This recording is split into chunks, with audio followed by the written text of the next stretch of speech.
What do Baltimore, Richmond, Orlando, and Charlotte have in common? All of them have been served by John Lewis, CEO of Charlotte Area Transit System. I'm Paul Comfort, and on this episode of Transit Unplugged, I speak with John. We talk from his office in downtown Charlotte about his history and the various roles he's had, how he became CEO there in Charlotte, what's been going on there with the opening of new light rail streetcar routes and new routes that are coming too in the future, plus his take on the future of transit for his fast-growing region and our industry as a whole. All that on this episode of Transit Unplugged.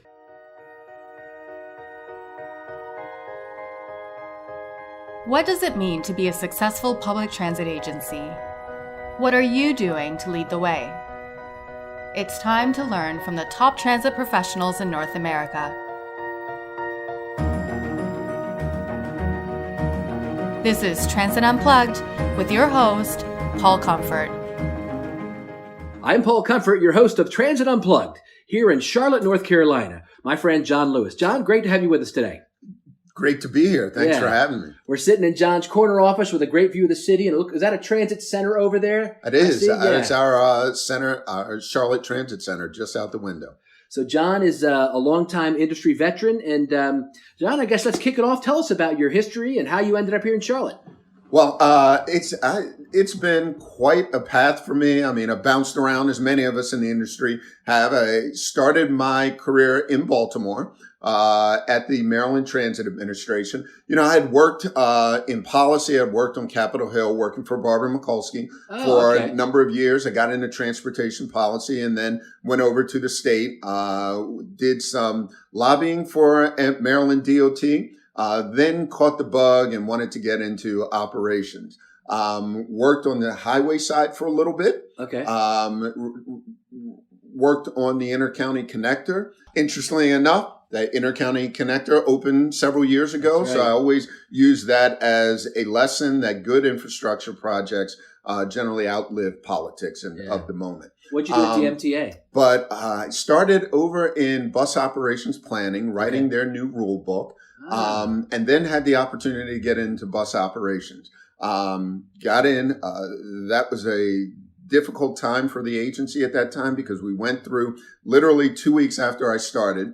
We went through a period where we had some difficult operations where we had wheels come off of our bus. Yeah. That was 6 months of a really difficult time period. Yeah. And I always look back at that when people ask me, how do you handle particular difficulties in the industry? I said, my first 6 months in the industry was the hardest part of my life. And I survived that, so everything else is cake.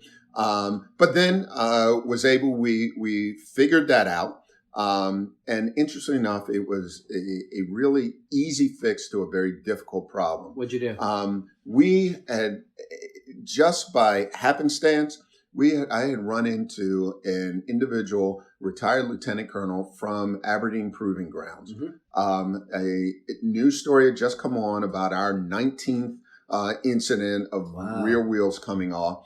And individual at that point said, you know, if you're willing to give us a couple of buses and don't care what we do with it, we'll fix your problem. Aberdeen, you know, it's a testing ground for all military weapon system. We convoyed 3 buses up on a Friday. Monday morning, they called and said they found our problem. And it was a simple problem. Way back when, and early in the industry, when we had steel wheels on buses, you need to put a spacer between it to keep the wheels from rusting together. That synthetic spacer, as many bureaucracies do, over the years, we went to aluminum wheels. Well, aluminum doesn't rust. You don't need the spacer, but we still had that spacer in there. And over the years, we were getting approved equals, and the deterioration rate of that last spacer that we didn't need, by the way, was causing the chucking of the wheels. And in something that heavy, all you need is a hair's width before eventually you're going to have a catastrophic failure. So was it pushing off the lug nuts? It was, you get a little bit of space in there because the spacer was deteriorating. Okay. Then you start getting movement of the wheels. And sooner or later, over time, they move. That's You hit a pothole or a speed bump, and you get that catastrophic failure where all the lug nuts would shear off. Okay. And then the wheels were released. So you got that fixed and then remove the spacer. And then, so I always, lesson learned from that was I'd rather be lucky than good. Because if I hadn't had the opportunity to meet that individual from Aberdeen, we may not be sitting here That's today. interesting. Yeah. So got into bus operations, then moved over to rail operations. And then as sometimes those of us at, executive positions, we always wonder what it would be like if we were the captain of the ship. Yes. And so I took a step, Maryland, MTA being one of the largest fully multimodal transit agencies in the country. I left MTA in 2004 to go lead a 140 bus only agency in Richmond, Virginia. GRTC. Now, GRTC. Yeah. Now, Kirk Division in Baltimore had 500 vehicles. Right. So it was a bit of a change going from a very large agency to a small, but it was really one of my most enjoyable times in my career. That's great. Because being a general manager or CEO of a small agency, you've got to be a jack of all trades. Yes.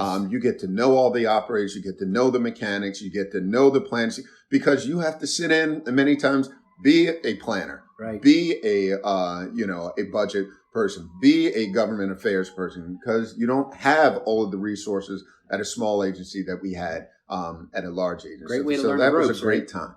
I was trying to think back. So I bid on running the paratransit service there and won it at GRTC when I was with Laidlaw. Do you remember who was your contractor back then for paratransit?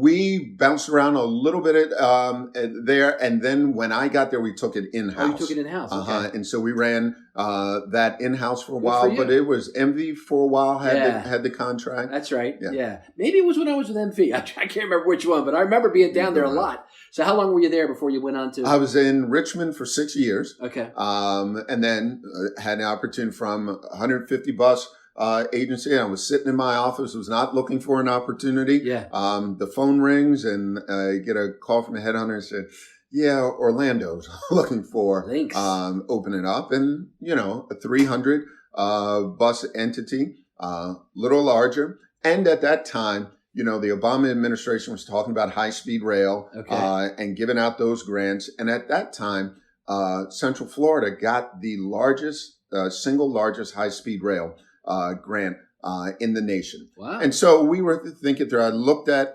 what we were doing in Richmond, which was a great time. And we started the BRT study there and built a new operations and maintenance facility. But the opportunity to go to a multimodal agency, they were constructing their first commuter rail in Central Florida. You had the opportunity to build the first high-speed rail between Orlando and Tampa. I said, it looked like Florida may be an interesting opportunity. Yeah. And it's the happiest place in the world, right? And the land of me. That's right. Now, unfortunately, once again, politics played into it. The governor of Florida at that time had decided not to move forward with the high-speed rail. But we did build Sunrail. Sunrail went into operation, the commuter rail in that area. And I spent 5 years in Orlando. And similar to what happened in Richmond, phone rings one time, a headhunter calls. Charlotte is looking for an operator. And so again, I had the opportunity, was fortunate enough to come to Charlotte. Really one of the most progressive, I think, agencies in the Southeast. Charlotte has always been very intentional and been very clear on what they wanted to be when they grew up. And were very intentional on how they grew and what it was going to take to grow. And an important part of that was public transit. They had this 2030 plan. They invested in it with a half-cent sales tax. They beat back a very strong and well-funded effort to repeal the half-cent sales tax and have moved forward with building of their system. And so I felt very fortunate to be able to take over the helm of such a great agency. And this is a great city. Charlotte's awesome, man. Charlotte is an amazing city. I think it is one of those little known secrets that the secret is no longer a good, well-kept secret. 45 people a day are moving into the city of Charlotte and will continue over the next 10 years. And so we've got incredible growth. It's a great opportunity for us. I think this is again, a region that knows what it wants to be as it's growing. The centers, quarters, and wedges plan that was thought up in the 90s and early 2000s really figured out where this region wanted to concentrate growth, both from a density standpoint, what are the corridors that we're going to connect those growth areas, and then establish areas that would be low-dense single-family housing. And so it was easy to just overlay a rail mobility plan. And so that really made it easy from an agency standpoint to move a mobility plan forward when it was not just about moving people. Right. It was about growth and economic development. So the transit plan is folded into the overall comprehensive plan for the city. Absolutely. That's the way it should be. That's the way it should be. So tell us about the scope of CATS.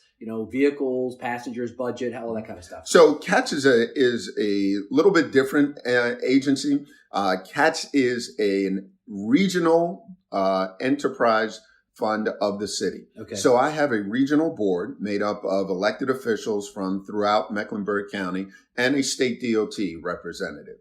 But I'm a city employee, and you're CATS. You're in the city building. I'm in the city building. Yeah. And so all of our rail employees are city employees. Okay. But our bus employees are part of a privately contracted entity that we contract out. It was the former McDonald that has now been taken over by RATP Dev. I'm going to visit them right now in Florida. So That's where I'm headed next. they've been great in that regard. So we're a little bit different. Okay, yeah. Our regional board handles all of our policy initiatives, but all of our contract and budget comes through, and sales tax comes through the city. Okay. So I will find myself in front of my board one afternoon, in front of the city council the next. But I think that also comes with it the very close working relationships that this agency has with the city departments. The planning department is upstairs.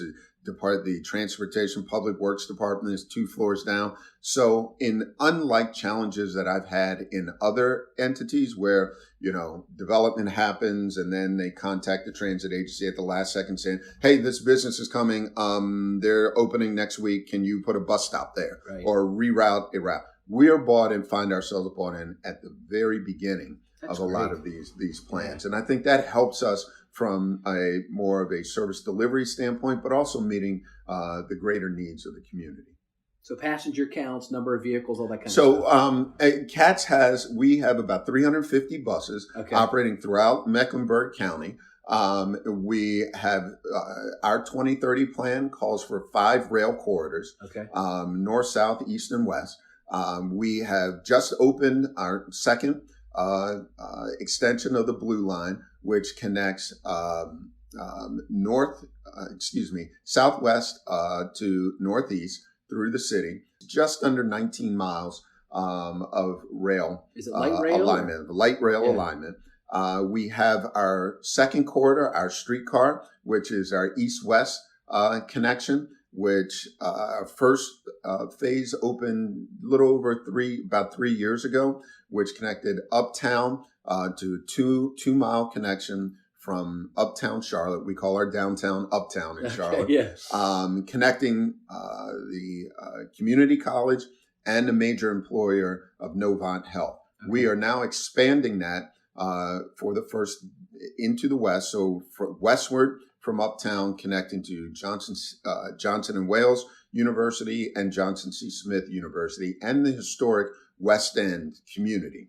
And then east from the Novant Hospital to the Elizabeth community. So for the first time, we'll be connecting communities with our streetcar. We're going to be transitioning from the traditional old style streetcar to our modern streetcar, Siemens vehicle that will look very much like the vehicles we operate on our light rail. Yeah, they're beautiful. They're great vehicles and been worked very well from us.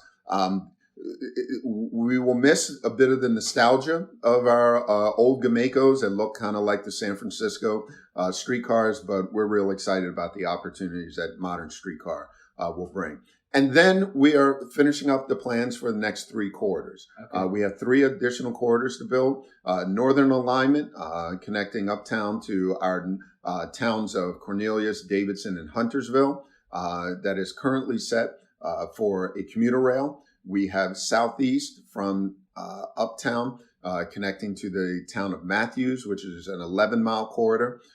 And then connecting uptown to our airport, which is really the engine, our economic engine. Charlotte Douglas Airport is the 4th largest airport in the country, and really is a strong driver of economic activity here. And being able to connect the airport and beyond to the activities in Center City is a prime focus for us. That's great. So, so you've got new rail coming, and are you also going to do something with your bus routes? So, as we all know, rail is just as much about economic development as it is about mobility. And today we're moving with the Blue Line. We were moving about 15,000 people daily. With our new extension, we've added about 12,000 additional. And after our year 1 numbers, we believe we'll be up in that 35 to 36,000 passenger range from rail. But we move 60,000 people a day on bus. Right. So even with all the great investment and the great experience that we've had with rail, the vast majority of our commuting and mobility trips happen on bus each and every day. And we're going through, like so many transit agencies, a complete rehaul of our bus system. We are calling it here Envision My Ride. And it is what is driving that effort is that rapid growth in our city and the demographic changes that are happening, just like are happening in many urban areas. It's cool to live in cities again. Yeah. So you have, baby boomers who are moving back into urban areas, along with millennials who move into urban areas for all of the great benefits that happen. They move here for transit opportunities, but they're not transit dependent riders. And so our transit dependent riders are having to move further and further out of the urban areas in order to find affordable housing. So that brings us a great challenge. Our system was designed in a hub and spoke, where most of our transit dependent people lived in the urban core and they had access to high frequency bus lines. But now that they're moving further and further away for lots of reasons, we have to rethink how we deliver that service. And so part of that is going from a hub and spoke system to more of a grid system that requires less transfers. Right now today at our downtown transit center, 40% of our riders have to come into our transit center, get off one bus, get across the platform, get on another bus to then leave downtown again to get to their destination. If you have to take more than one bus today as a part of your trip, your average trip is 90 minutes. That's unacceptable. Imagine if any one of our trips, commutes, were 90 minutes each way. That's more than 3 hours a day. We either give it a new job or move to someplace closer. Right. And so many of my customers don't have that ability. So we've got to change our system to better meet their needs. Now, the challenge that I think we're having is this is happening so rapidly around the country. There isn't a whole lot of data in this. So this is more of an artwork right now than science. We're excited about it. We are following a lot of the lead of what happened in Houston and in Baltimore. Right. We're doing a lot of this work in-house. I challenge our planning staff to get out there, to push the envelope. Let's have very interactive discussion with our customers about what we're trying to attempt, solicit their feedback, and then let's get the model out there and kick the tires and get their feedback. But we've got to be willing to take some risks in order to make this system the most effective that we can. That's great. So you and I were talking earlier about kind of transit trends that are affecting our industry as well. So tell us about some of the kind of new innovative approaches. You've talked about rail and bus. Now, have you got something new going on with Lyft? Sure. We just announced 2 weeks ago new partnership with Lyft, and we hear a lot in our industry about the first and last mile challenges, particularly when you're talking about rail connections. And so everybody loves rail. They love the opportunities that, again, particularly when you're bringing new riders into the system. But then the ambiguity of what happens when I get off of the last station. What if I can't walk to my destination? That really becomes a big hurdle for attracting new riders. And so in some cases, a bus may be able to get you to your destination. But in others, particularly in our suburban areas where we're serving, business parks and others, a bus route isn't the best solution there. But that doesn't mean that those people don't need those connections.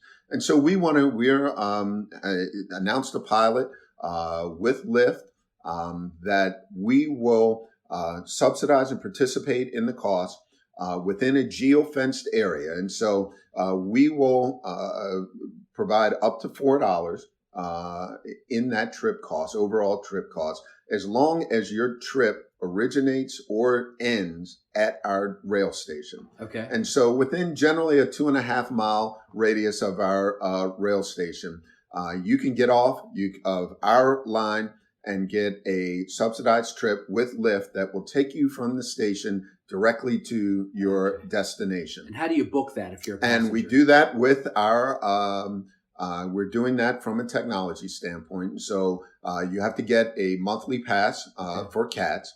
Lyft, we make that connection. So Lyft knows who our monthly pass riders are. Right. And so then when you go to their app and book a trip, they know that you are a transit rider, where you're coming from, and they know within that geo-fenced area that you're eligible for that subsidy from us.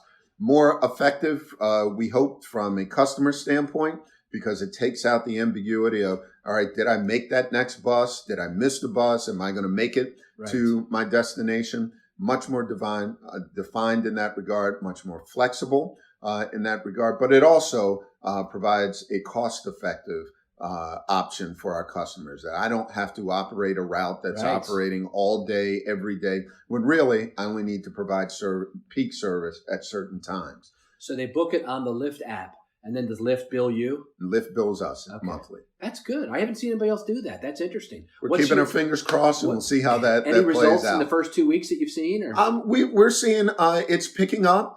It is. I don't expect it to be huge numbers, because if it was really big numbers, we probably ought to be operating a bus route there. So I think it's bridging that gap between large numbers where we ought to be moving people from bus, but too small to ignore, but large enough that we shouldn't ignore. And so it gives us the opportunity to use the efficiency and ingenuity of the private sector to meet a public sector need. That's a good jumping off point for wrapping up, which is, talk to us about your view of the future of mobility. Where are public transit systems headed? There's so much talk about, autonomous shuttles are going to come in and take passengers. Where do you think public transit is headed in the urban areas? I think none of us know. Okay. I just think that we just finished our conversation with Lyft. 7 years ago, Lyft didn't even exist. Right. Yeah. And so 7 years from now, who knows what we'll be talking about? I think we have an opportunity here, and I think what you'll see in the transit industry, and what we're trying to accomplish, is we need to become more of a mobility provider. And that means even if you're not on a CATS vehicle. And so what we want to gauge our effectiveness is when each individual in this region thinks about their commute or their trip on a trip-by-trip basis. And we're looking at what is the most effective way of getting from their origin to destination. And if they come to us and think of CATS in that decision point, then I think we've done our job. And so we have to diversify our offerings.